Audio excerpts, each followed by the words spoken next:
The sun had barely risen when Anna woke up. The small bedroom was still dark, but she couldn't sleep anymore. Today was special. She had been saving for this day for almost 2 years. Anna lived in the small town of Riverdale, where most people worked at the textile factory or the nearby farms. Her parents left home at dawn and returned after sunset, their hands rough from long hours of work. They had always provided everything she needed, but extras were rare in their household. The first time Anna saw someone play the piano was on their neighbor's television when she was 7. Mrs. Chen, an elderly woman who lived next door, often invited Anna over when her parents worked late. That evening, they watched a concert. A woman in a sparkling dress sat at a massive black piano, her fingers dancing across the keys.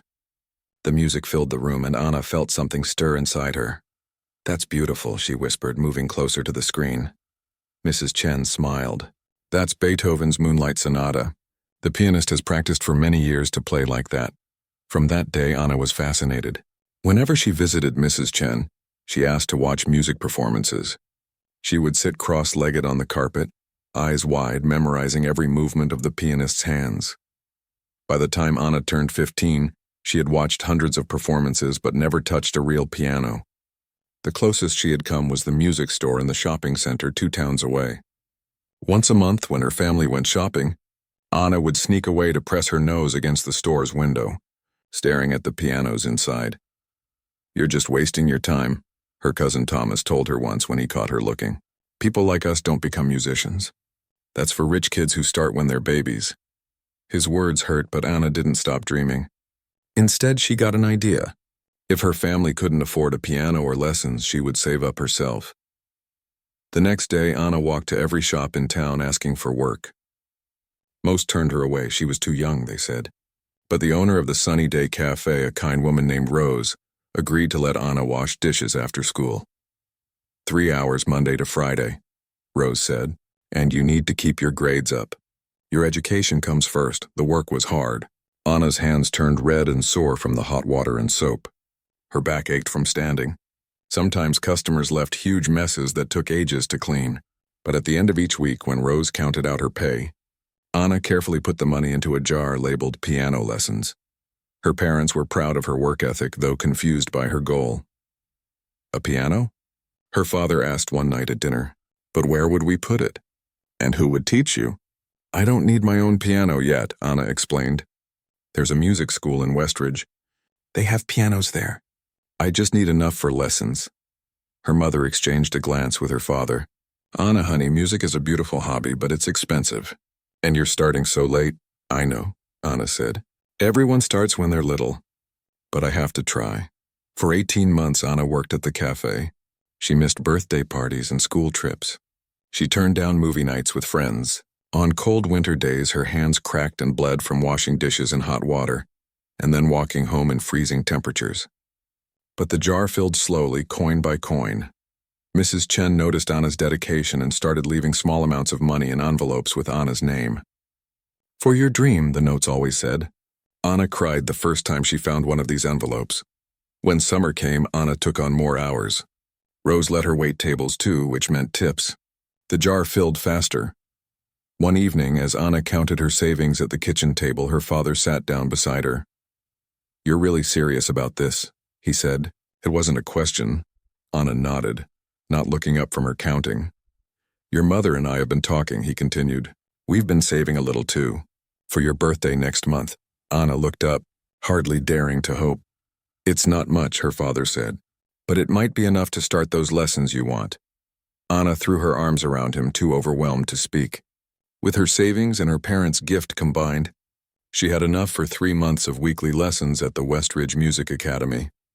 On her 16th birthday, Anna's parents gave her an envelope containing their contribution.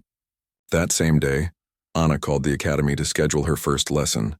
"We usually don't take beginners over the age of 10, the receptionist said doubtfully. Anna's heart sank. "Please," she said. "I've been saving for so long. I'll work harder than anyone else." There was a pause. "Let me check with Professor Lee. He sometimes takes on special cases."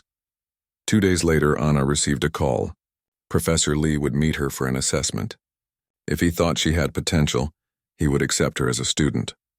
The night before her assessment, Anna could barely sleep. What if Professor Lee decided she was too old? What if all her savings and dreams led nowhere? The Westridge Music Academy was housed in an old Victorian building with tall windows and a grand entrance.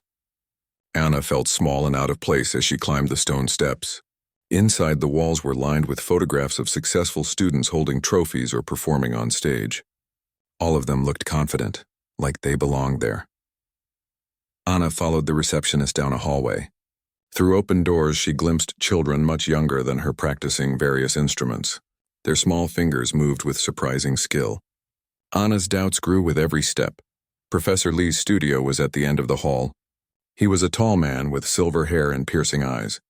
He didn't smile when Anna entered. "So," he said, looking her up and down, "you want to learn piano?" At 16. "Yes, sir," Anna replied, trying to keep her voice steady. "Why?" The question caught her off guard. She had expected him to ask about her experience or knowledge of music. "Because," she paused, gathering her thoughts. "Because when I hear piano music, it feels like the world makes more sense. Like the notes are saying things words can't. I know I'm starting late, but I've been watching pianists for years. I've memorized their hand positions, their techniques. I've practiced on tabletops and drawn keyboards. I just need a chance to try on a real piano." Professor Lee's expression didn't change. He gestured to the grand piano in the center of the room. "Show me what you can do," he said. Anna's heart raced. This was it, her first time touching a real piano. She approached it slowly, almost reverently. The keys looked both familiar and foreign. She sat on the bench, her back straight like she'd seen countless pianists do on television. She placed her fingers on the keys, feeling their cool smoothness. The weight of them surprised her. They weren't as light as she had imagined. Anna took a deep breath and pressed down. The sound that came out was jarring, uncoordinated. She tried again, attempting to create something that resembled music. It was worse than she'd feared. From the doorway came a sound. Laughter. Anna turned to see a group of students had gathered, watching her struggle. Among them was a girl about her age, whispering to others while covering her smirk with her hand. "What's so funny?" Professor Lee demanded, turning to the students. The girl composed herself quickly. "Nothing, Professor. We were just surprised to see someone so inexperienced." The word stung Anna more than outright mockery would have. She looked down at her hands, still resting uselessly on the piano keys. All her dreams suddenly seemed foolish. What had she been thinking? "That's enough," Professor Lee told the students. "Return to your practice rooms." As they dispersed, Anna stood up from the piano bench. "I'm sorry for wasting your time," she said quietly. "They're right. This was a mistake." She turned to leave, her vision blurring with tears she refused to shed in public. "Ms. Santos," Professor Lee called after her. "Wait." Anna stopped but didn't turn around. "Those students began playing when they were 4 or 5 years old," he said. "Of course you can't play like them yet. No one expects you to. Then why did you ask me to play?" Anna asked, still facing the door. "To see your approach, your posture, your response to the instrument." He paused. "And to see if you would give up at the first sign of difficulty." Anna finally turned to face him. "I'm not giving up," she said firmly. "I've worked too hard to get here." The faintest smile appeared on Professor Lee's stern face. "Then sit back down. Let's begin with the basics." As Anna returned to the piano bench, she caught a glimpse of the student still lingering in the hallway, watching with disbelief. She straightened her shoulders and focused on Professor Lee's instructions. Their laughter would not be the end of her story. It would be just the beginning. The first month of piano lessons was harder than Anna had expected. Professor Lee was demanding, often making her repeat the same simple exercises over and over until her fingers ached. She learned to read music, memorized the notes on the keyboard, and practiced proper hand position. But progress seemed painfully slow. "Again," Professor Lee would say whenever she made a mistake, his voice patient but firm. "Remember to curve your fingers. Don't look at your hands." Anna tried not to let her frustration show. She knew she should be grateful that Professor Lee had accepted her as a student.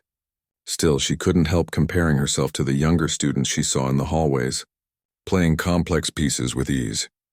One afternoon, after a particularly difficult lesson, Anna lingered in the studio while Professor Lee organized his sheet music. "Why did you decide to teach me?" she asked suddenly. "You could have said no." Professor Lee looked up from his papers. In 40 years of teaching, I've learned that talent comes in many forms, he said. Some students have natural ability but lack discipline. Others have discipline but struggle with technique. He paused. And occasionally I meet someone with neither natural ability nor technique but with something perhaps more important. Heart. Anna wasn't sure if that was a compliment or not. So I have heart but no talent? Professor Lee actually laughed, something Anna had never seen him do. I didn't say that. But consider this, those students who laughed at you, most of them are here because their parents make them come. You're here because nothing could keep you away. The words stayed with Anna as she walked home. Maybe he was right. Maybe wanting it badly enough counted for something. At home, Anna created a practice schedule for herself. She couldn't practice at the academy except during lessons. That privilege was for advanced students or those who paid extra. And she still didn't have a piano at home. But she wouldn't let that stop her. The solution came from an unexpected source. Mrs. Chen, who had been following Anna's musical journey with interest, made an offer. My sister played the piano, she told Anna over tea one afternoon. When she passed away last year, I inherited her electric keyboard. It's been sitting in my spare room gathering dust. Would you like to use it? Anna could hardly believe her luck. The keyboard wasn't a grand piano like the one at the academy, but it had weighted keys that felt similar. Mrs. Chen helped her set it up in the corner of Anna's bedroom. Just promise you'll play for me sometimes, Mrs. Chen said with a smile. Anna nodded, too emotional to speak. That night she practiced until her mother knocked on her door at 11, gently suggesting that the neighbors might appreciate some sleep. With access to the keyboard, Anna's progress accelerated. She practiced for hours each day, before school, after her shifts at the cafe, and late into the night. Her fingers developed calluses, and she learned to ignore the cramping in her hands and wrists. She kept a notebook of Professor Lee's corrections and worked methodically through each one. 2 months into her lessons, something began to change. The basic scales that had once felt awkward started to flow more naturally. Simple melodies became smoother. Professor Lee still corrected her constantly, but occasionally, he would nod in approval. You've been practicing, he observed one day as she played a beginner's arrangement of Fur Elise. Every day, Anna confirmed. Show me your hands. Anna held them out, somewhat embarrassed by the calluses and a small blister on her right thumb. Professor Lee examined them, then met her eyes. Be careful, he said. Too much practice can cause injury. Piano playing should never cause pain. But I need to catch up, Anna protested. Everyone else is so far ahead. This isn't a race, he replied. You're not competing with my other students. You're competing with the person you were yesterday. Anna tried to take his advice, but the urge to improve quickly was strong. She reduced her practice time slightly, but focused more intensely during the hours she did practice. She recorded herself playing and listened critically to each recording, noting every mistake. At the academy, Anna still felt like an outsider. The other students rarely spoke to her, and some still smirked when they saw her struggling with pieces they considered elementary. Liza, the girl who had laughed loudest on Anna's first day, seemed particularly determined to make Anna feel unwelcome. Isn't it adorable? Anna overheard Liza saying to her friends one day, she thinks she's going to be a pianist. Like starting as a teenager isn't 10 years too late. Anna pretended not to hear, but the word stung. That evening, she played with such intensity that Mrs. Chen came knocking to check if she was okay. The music sounds angry tonight, Mrs. Chen said, bringing Anna a cup of hot chocolate. Anna sighed, accepting the drink. Do you think I'm wasting my time? Being foolish? Mrs. Chen settled into the chair by Anna's desk. Let me tell you about my sister, the one who owned this keyboard. She loved music her whole life but never had lessons as a child. Our parents couldn't afford them. When she was 35, she finally took her first piano lesson. Anna looked up in surprise. 35? That's way older than me. Mrs. Chen nodded. She never became famous or played in concert halls. But for 20 years, she played for church services, community events, and most importantly for herself. The music brought her joy. That's not foolish or wasteful. The story gave Anna courage. She didn't need to become a world-renowned pianist. She just needed to play well enough to express what was in her heart. As the end of Anna's 3-month payment approached, she began to worry. Her savings were depleted, and even with her cafe job, she couldn't afford to continue weekly lessons.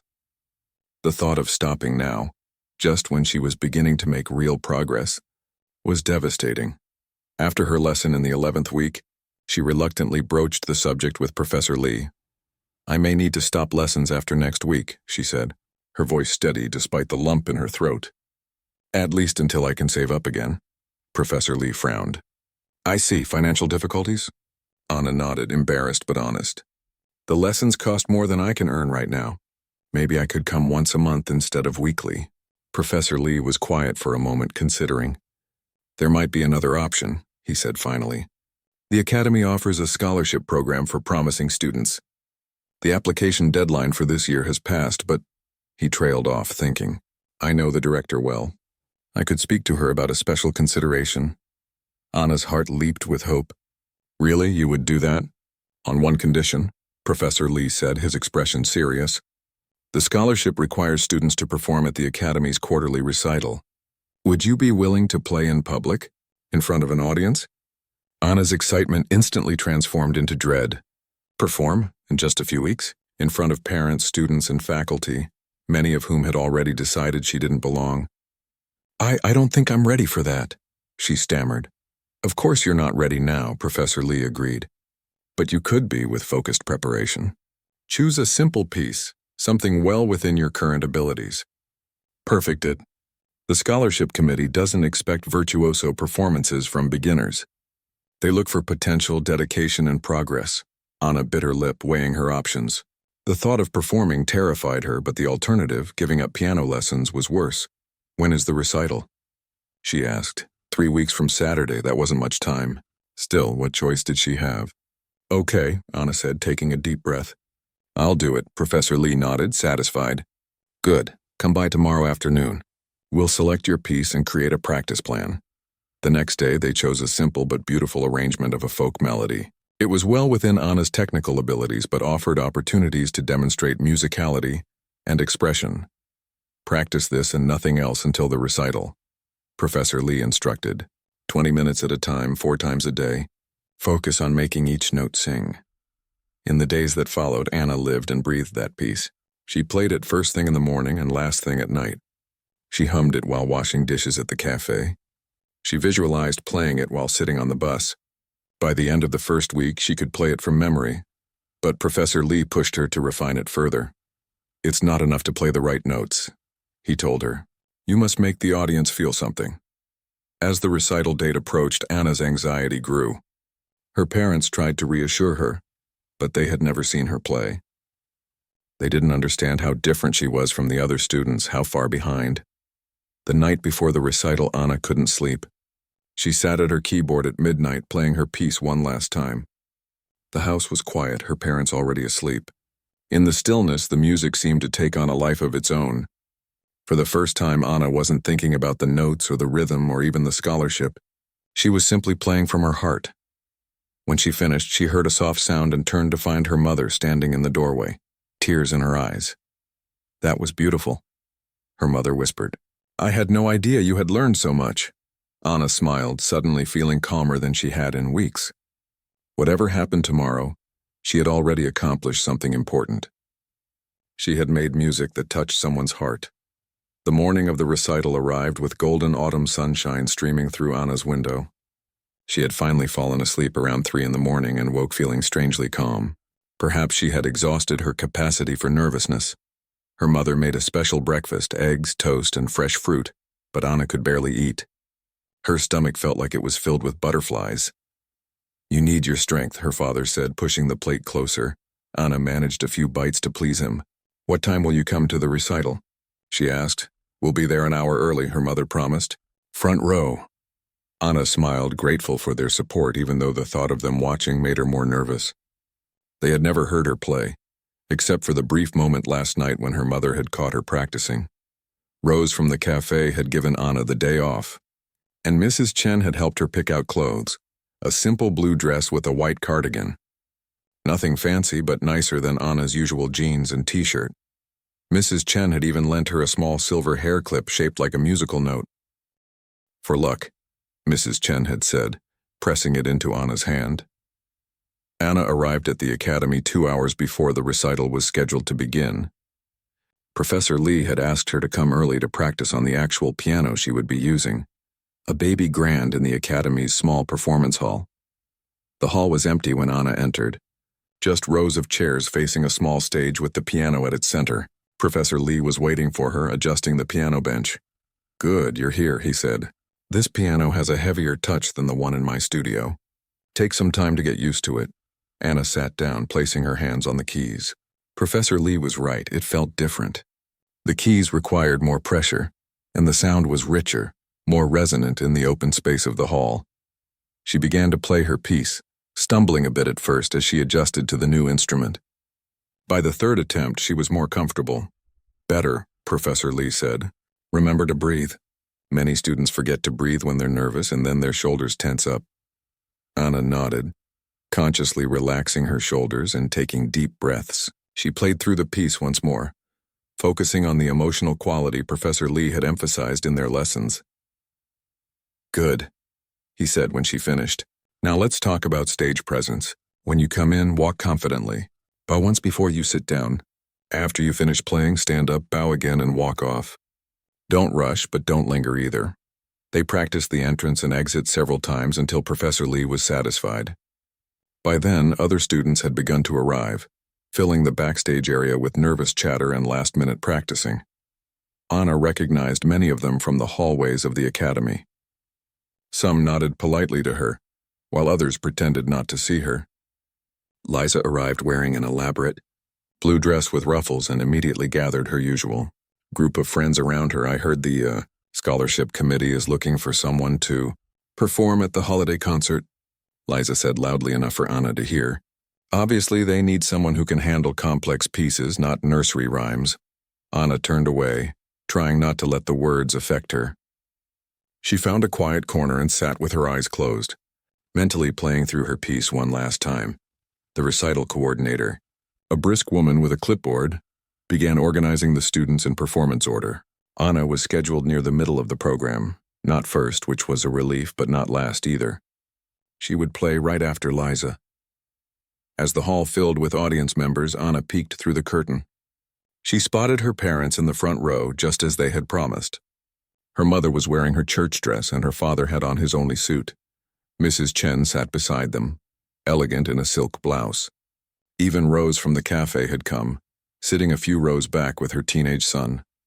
The sight of their familiar faces calmed Anna slightly, but her hands had begun to shake.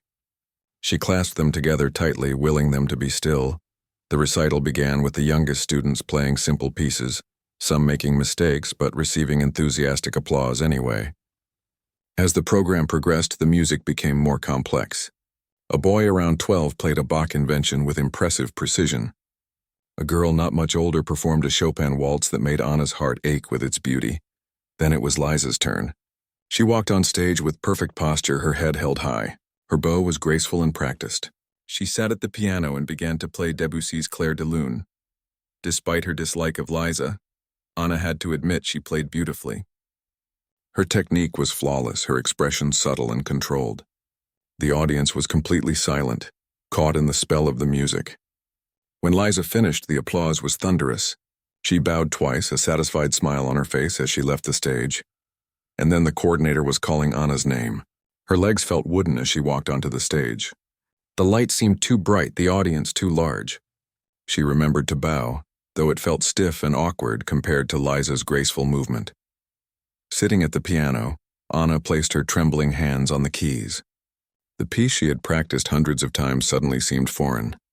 For a terrifying moment, she thought her mind had gone blank, that she had forgotten everything.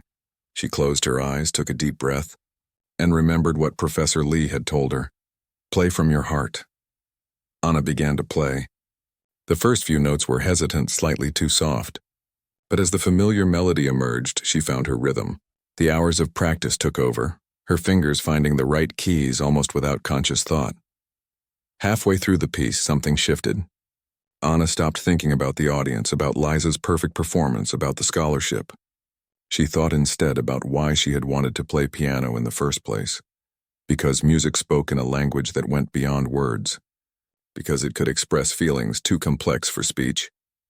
She thought about her parents working long hours to support her dreams, about Mrs. Chen sharing her sister's keyboard and stories, about Rose giving her a job when no one else would, about Professor Lee seeing potential in her when others saw only an awkward beginner. The music flowed from these thoughts, simple but heartfelt. When Anna played the final notes, letting them fade gently into silence, she was surprised to find tears in her eyes. For a moment, there was complete silence. Anna feared she had made some terrible mistake that only she hadn't noticed. Then the applause began, warm, genuine applause that seemed to wrap around her like an embrace. She stood and bowed as Professor Lee had taught her, glancing up to see her parents on their feet, her mother wiping tears from her eyes. Mrs. Chen was clapping enthusiastically, and even Rose was standing, a huge smile on her face. As Anna walked off stage, her legs still shaky but for a different reason now, Professor Lee met her with an approving nod. "Well done," he said simply. The rest of the recital passed in a blur. Anna sat backstage, still processing what had happened. She had done it. She had played in public and people had applauded. Not because she was the most skilled performer, she knew she wasn't, but because they had felt something in her music. After the final performance, the Academy director stood to thank everyone for coming. Then she made an announcement. The scholarship committee will review today's performances and notify recipients within the week. Anna's stomach tightened again. In the emotional aftermath of playing, she had almost forgotten about the scholarship. Now the anxiety returned. What if she didn't get it? How would she continue her lessons? Her parents and friends found her backstage, surrounding her with hugs and congratulations. "I'm so proud of you," her mother said, hugging her tightly. "You were great, kid," Rose added. "I told everyone at the cafe my dishwasher is a pianist." Anna laughed, some of her tension easing. "I'm still a beginner," she protested. "A beginner with promise," Mrs. Chen corrected. "My sister would have loved to hear you play her keyboard like that." They went out for ice cream to celebrate, Anna's parents insisting it was a special occasion regardless of the scholarship outcome. As they sat around the table, Anna felt a new sense of confidence. Even if she didn't get the scholarship, she would find a way to continue. The music had become too important to her to give up now. 3 days later, Anna was washing dishes at the cafe when Rose called her to the phone. "It's your piano teacher," Rose said, her expression unreadable. Anna dried her hands nervously and took the receiver. "Hello?" "Anna, it's Professor Lee," came the familiar voice. "I've just spoken with the director." Anna held her breath, waiting. "You've been awarded the scholarship," Professor Lee said. "Full lessons for 1 year." The world seemed to stop for a moment. "Really?" Anna whispered. "They chose me?" "They did," he confirmed, and she thought she detected a note of pride in his usually controlled voice. "And there's something else. They would like you to perform in the winter showcase next month." But that's for advanced students," Anna stammered. "Usually, yes," Professor Lee agreed, but they were impressed by something they rarely see in technical performances. They called it authenticity. Raw talent can be developed with training, but genuine feeling is something a teacher can't instill. After hanging up the phone, Anna stood motionless, letting the news sink in. Rose was watching her anxiously. "Well?" she demanded. "What did he say?" Anna's face broke into a wide smile. "I got it," she said. "A full year of lessons." Rose whooped loudly, causing customers to turn and stare. She pulled Anna into a hug, not caring about the dish soap on Anna's apron. "I knew you would," Rose said fiercely. "I just knew it." That evening, Anna sat at Mrs. Chen's keyboard, her fingers moving across the keys with new confidence. The scholarship wouldn't solve everything. She would still need to work hard, still face doubters like Liza, still struggle with difficult techniques. But she had proven something important to herself. Sometimes starting late didn't mean you couldn't begin at all. Sometimes the people who laughed at your first attempts weren't the ones who determined your future success. And sometimes, the most powerful music came not from perfect technique, but from an open heart. Winning the scholarship changed everything for Anna. Not only could she continue her weekly lessons, but she now had access to practice rooms at the academy. No more limited hours on Mrs. Chen's keyboard. She could practice on real pianos for up to 2 hours each day. Professor Lee wasted no time challenging her with more difficult pieces. The winter showcase is in 6 weeks, he reminded her. We need to select something that will showcase your progress but remain within your capabilities. After trying several options, they settled on a Beethoven piece, simpler than what the advanced students would play, but with emotional depth that suited Anna's natural expressiveness. Practice the difficult sections separately, Professor Lee instructed. Don't just play from beginning to end each time. Break it down, perfect each part, then put it back together. Anna took his advice seriously. She created a careful practice schedule around her school and work commitments. Rose adjusted her cafe hours to give her more afternoon time at the academy.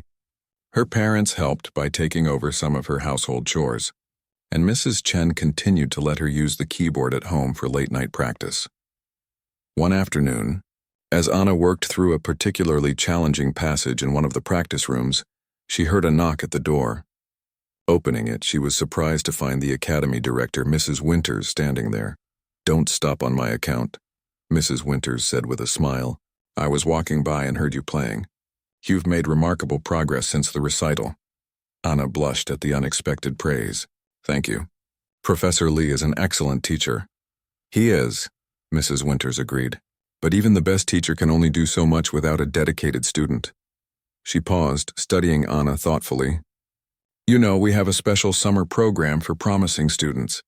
6 weeks of intensive training, master classes with visiting professors, chamber music opportunities. You might consider applying for next summer." After Mrs. Winters left, Anna sat at the piano, her mind racing. A summer program sounded amazing, but she knew such programs were expensive. Even with a partial scholarship, she would need to save considerably more than she had for her initial lessons. That evening, she mentioned the conversation to her parents. "Summer is 8 months away," her father said practically. "That's plenty of time to save if it's something you really want." "It is," Anna said. "But I'd have to stop working at the cafe for 6 weeks, which means no income during that time." Her mother nodded thoughtfully. "We can help a little, but with your brother starting community college next fall..." She didn't need to finish the sentence. Anna knew their finances were already stretched thin. "I'll figure something out," Anna promised. "Maybe I can pick up extra shifts during school breaks." The winter showcase approached quickly. Anna practiced diligently, but doubts crept in as the event drew closer. The showcase was the Academy's most prestigious performance of the year, attended not only by parents and students but also by local music lovers and sometimes talent scouts from bigger cities. 2 weeks before the showcase, disaster struck. Anna woke up with throbbing pain in her right wrist. She had noticed some discomfort the previous evening, but had pushed through it to finish practicing. Now she could barely move her hand without wincing. Her mother took one look at the swollen wrist and drove her to the clinic. The doctor diagnosed tendinitis, an inflammation caused by overuse. "You need to rest it completely for at least a week," the doctor advised, wrapping Anna's wrist in a supportive bandage. No piano, no dishwashing, nothing that strains these tendons. Anna felt panic rising in her chest. "But I have an important performance in 2 weeks. I need to practice." The doctor looked sympathetic but firm. "If you don't rest it now, you risk a more serious injury that could keep you from playing for months, not days. 1 week of complete rest, then gradually resume with no more than 20 minutes at a time with ice after each session." When Anna told Professor Lee about the injury, she expected disappointment or even anger. Instead, he nodded knowingly. "This happens to many pianists, especially those who practice intensively after a late start," he said. "You've been pushing too hard. The body needs time to adapt to the demands we place on it, but the showcase and will still be there." Professor Lee finished for her. "Follow the doctor's orders exactly. In the meantime, we'll work on your musical understanding in other ways. You can listen to recordings, analyze scores, and practice mental rehearsal." The week of forced rest was difficult for Anna. She felt as though precious practice time was slipping away. But she followed Professor Lee's alternative practice plan, listening intently to different interpretations of her piece and visualizing her hands moving across the keyboard. When she was finally allowed to resume limited practice, she was surprised to find that certain passages actually seemed easier than before. The mental practice had helped her understand the music in a different way. "Your mind needed the rest as much as your wrist did," Professor Lee observed when she mentioned this phenomenon. Sometimes stepping back allows us to see the whole picture more clearly. As the showcase approached, Anna gradually increased her practice time, always careful to ice her wrist afterward and stop at the first sign of pain. 3 days before the performance, she played the entire piece for Professor Lee without any discomfort. "Well done," he said when she finished. "Not just the playing, but the way you've handled this setback. That's the mark of a true musician, adapting to circumstances beyond your control." The night of the showcase, the Academy's performance hall was filled to capacity. Peering through the curtain, Anna spotted her family and friends in their usual seats. She also noticed several well-dressed strangers in the front rows, people Mrs. Winters was greeting with particular attention. Backstage was a flurry of activity. Students in formal attire warmed up their fingers with silent exercises or paced nervously. Anna found a quiet corner to mentally prepare, running through Professor Lee's final advice. Trust your preparation. Connect with the music. The audience will feel what you feel. Liza was performing too, of course. She would play a challenging Chopin piece that Anna had heard her practicing. Despite their differences, Anna had to admit that Liza's technique was impressive, precise, controlled and seemingly effortless. As if summoned by her thoughts, Liza appeared beside her, elegant in a deep purple dress. "Nervous?" Liza asked, her tone surprisingly free of its usual mockery. "A little," Anna admitted. Liza nodded. "Me too, I always am." She hesitated, then added, "Your Beethoven sounded good in practice yesterday.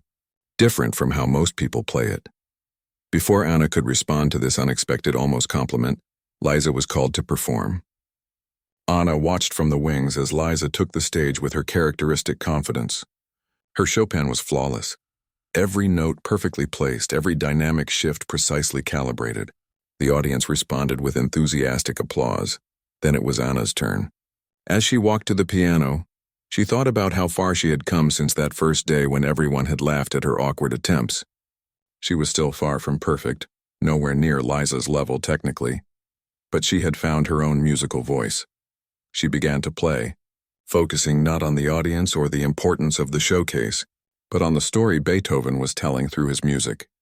She thought about the composer's own struggles with hearing loss, how he had continued to create beauty even as silence closed in around him. The music flowed from somewhere deep inside her, joy and sorrow, triumph and longing, all woven together in the notes. When she reached the end, the final chord seemed to hang in the air for a long moment, before the audience erupted in applause. Rising from the bench, Anna bowed as she had been taught. Looking out at the audience, she saw her mother wiping away tears again. Mrs. Chen was beaming. Even Rose, not usually emotional, looked moved. But what surprised Anna most was the expression on Professor Lee's face as she passed him backstage, a mixture of pride and something else, almost like wonder. "That wasn't just good," he said quietly. "That was music." After the showcase ended, the reception area filled with students, parents, and guests congratulating the performers. Anna found herself approached by one of the well-dressed strangers she had noticed earlier. "Miss Santos, I'm David Chen, no relation to your neighbor," he added with a smile. "I'm with the Riverside Youth Orchestra. We sponsor a community music program that brings classical music to underprivileged schools. We're looking for young pianists to perform and speak to students about their musical journey. Would that interest you?"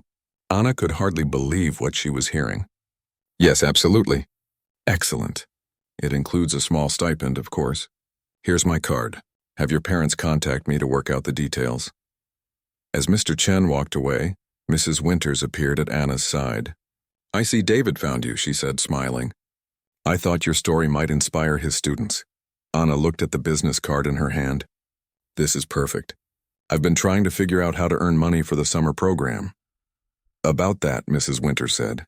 "The faculty committee met yesterday to review scholarship applications for next summer. We'd like to offer you a half scholarship," Anna gasped. "Really? But I haven't even applied yet."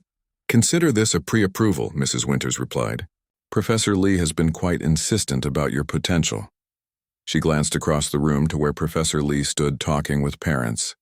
"He doesn't advocate for students often, which makes his recommendations particularly valuable."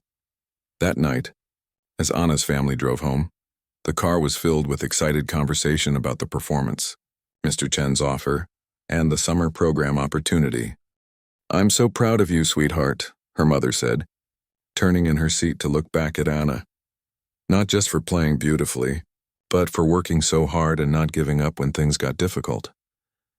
"We've been saving a little too," her father added from behind the wheel. "It's not much, but it should help with the summer program costs." Anna felt overwhelmed with gratitude. "I couldn't have done any of this without all of you supporting me." Her brother, who had been quiet most of the evening, suddenly spoke up. "You know what I liked best? The way you played was different from the others. They were all trying to be perfect. You were just real." Coming from her usually indifferent teenage brother, this observation meant more than all the technical compliments she had received. Because he was right, she had found her own way of speaking through music. Not by playing the most difficult pieces or with the most perfect technique, but by opening her heart and letting others hear what was inside. As they pulled into their driveway, Anna looked up at the night sky filled with stars. 6 months ago, playing the piano had been just a distant dream. Now it was becoming her life's path. There would be more challenges ahead, more difficult pieces to master, more technical skills to develop, perhaps more injuries to overcome. But she knew now that she could face them. Because music wasn't about being perfect or impressing others. It was about connecting. To the composers who had written their hearts into the notes centuries ago, to the audience who listened with open minds, and to something larger than herself that she felt whenever her fingers touched the keys. Spring arrived with a burst of color and fresh opportunities. For Anna, the community music program Mr. Chen had mentioned turned out to be even better than she had hoped. Once a month, she visited different schools to play for students and share her story. "I was 16 when I first touched a piano," she would tell them, watching their eyes widen in surprise. "Everyone said that was too late to start, but here I am, playing for you today." After each performance, children would crowd around her asking questions and sometimes shyly touching the piano keys themselves. The teachers often pulled her aside to thank her. "You have no idea how important this is," one teacher told her after a particularly successful visit. "Some of these kids have never seen a live piano performance before, let alone met someone from a background similar to theirs who's pursuing music." The modest stipend from these performances went straight into Anna's summer program fund. She continued working at the cafe on weekends, and her savings grew steadily. Her wrist had fully healed, and she had learned to practice more efficiently, focusing on quality rather than quantity. Professor Lee continued to challenge her with increasingly difficult pieces. "Your technical skills are catching up to your musicality," he observed one day. "That's the ideal progression." At school, Anna's friends had gotten used to her busy schedule, though some still didn't understand her dedication to the piano. "Don't you ever want to just hang out?" her friend Dina asked one Friday when Anna declined an invitation to a party. "Sometimes," Anna admitted, "but right now this is more important to me." As the end of the school year approached, Anna received an unexpected visit from Liza after one of her lessons. They had maintained a polite but distant relationship since the winter showcase. "I heard you're going to the summer academy," Liza said, leaning against the wall outside Professor Lee's studio. Anna nodded. "Half scholarship plus what I've been saving." Liza looked at her with an unreadable expression. "I'll be there too." "Third year," she paused. "It's intense. 12-hour days, master classes that can make you cry, performances every week." Anna felt a twinge of anxiety. Was Liza trying to intimidate her? But Liza continued in a different tone. "Look, we've never been friends, and that's mostly on me. I was not very welcoming when you started." "That's one way to put it," Anna said dryly. Liza actually smiled at that. "Fair enough. The thing is, I've been playing since I was 4. My mother was a concert pianist before she had me, and she made sure I had the best teachers from day one. When you showed up and started making progress so quickly, I felt threatened." Anna was stunned by this admission. "Threatened by me? But you're so much better technically." "Technique isn't everything," Liza said, echoing what Professor Lee had told Anna many times. "You have something that's harder to teach. Anyway, I just wanted to say good luck with the summer program. If you need any advice about what to expect, you can ask me." As Liza walked away, Anna felt as though a small weight had been lifted. The rivalry had never been something she wanted. and while they might not become close friends, the acknowledgement felt like a step forward. June brought Anna's end-of-year evaluation with Professor Lee and Mrs. Winters. They reviewed her progress over the past months and discussed goals for the summer program. You've accomplished in 1 year what many students take 3 or 4 years to achieve, Mrs. Winters told her. But the summer program will be different from anything you've experienced so far. You'll be surrounded by students who have been playing much longer than you have. Like Liza, Anna said. Professor Lee nodded. Yes, but don't let that intimidate you. Remember why you're there. Not to compete with others, but to become the best musician you can be. As the summer program approached, Anna spent time with her family and friends, knowing she would see little of them during the intensive 6 weeks. Her brother helped her pack, her mother prepared her favorite meals, and her father took extra shifts to contribute a bit more to her expenses. Mrs. Chen gave her a journal. To record your experiences, she said. My sister kept one during her music studies. Years later, she told me it was one of her most treasured possessions. The Sunday before the program began, Rose and the cafe staff threw her a small party. Our piano girl is moving up in the world, Rose announced proudly to the customers. The summer academy was held at a small college about an hour from Anna's town. When her parents dropped her off at the dormitory where she would stay for 6 weeks, Anna felt a mixture of excitement and terror. What if she wasn't good enough? What if everyone else was years ahead of her? Her roommate, a violinist named Lily from the neighboring city, arrived shortly after Anna, friendly and talkative. Lily had been playing since she was 6, but shared none of Liza's initial superiority. Half the fun of being here is meeting people who love music as much as we do, Lily said as they unpacked. What pieces are you working on? The first day was a whirlwind of orientation sessions, placement auditions, and introductions. Anna spotted Liza in the dining hall, surrounded by students she seemed to know from previous summers. Liza gave her a small nod of recognition but didn't come over. The placement audition was nerve-wracking. Anna played a Bach prelude she had been perfecting with Professor Lee, aware that the faculty panel would be assessing not just her current abilities, but her potential for growth during the program. That evening, the schedule was posted. Anna had been placed in the intermediate performance group, not the advanced one where Liza was, but not the beginner group either. Her private instruction would be with Dr. Rivera, a professor known for his work with developing pianists. That's great, Lily told her when she returned to their room. Dr. Rivera is amazing, tough but fair. My friend studied with him last summer and improved so much. The first week was as intense as Liza had warned. Anna woke at 6 each morning for theory class, followed by technique workshops, master classes, private lessons, ensemble sessions, and practice time. Every evening featured performances by faculty or guest artists, attendance mandatory despite students' exhaustion. Anna's first lesson with Dr. Rivera set the tone for the summer.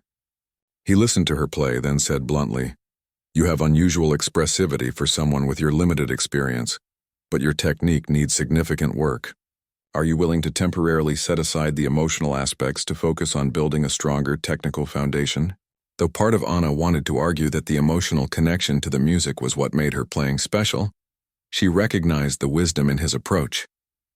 "Yes," she said. "I want to improve in every way possible." Dr. Rivera worked her harder than she had ever been worked before. He assigned technical exercises that made her fingers ache, forced her to practice with a metronome even though she hated its rigid ticking, and spent entire lessons on passages she had previously considered simple. By the third week, Anna began to wonder if she had made a mistake. While other students were preparing beautiful pieces for the mid-program recital, she was still drilling scales and arpeggios. During their weekly phone call, she confessed her frustrations to her parents. "Maybe I should have waited another year," she said. "Everyone else seems so far ahead." "Did you go there to compare yourself to others or to improve your own playing?" her father asked gently. His question stayed with Anna as she returned to practice. That evening, feeling homesick, she went to the practice rooms late after most students had returned to the dorms. In one of the rooms, she was surprised to find Liza, still working despite the late hour. Anna started to back away, but Liza had already seen her. "You can come in if you want," she offered.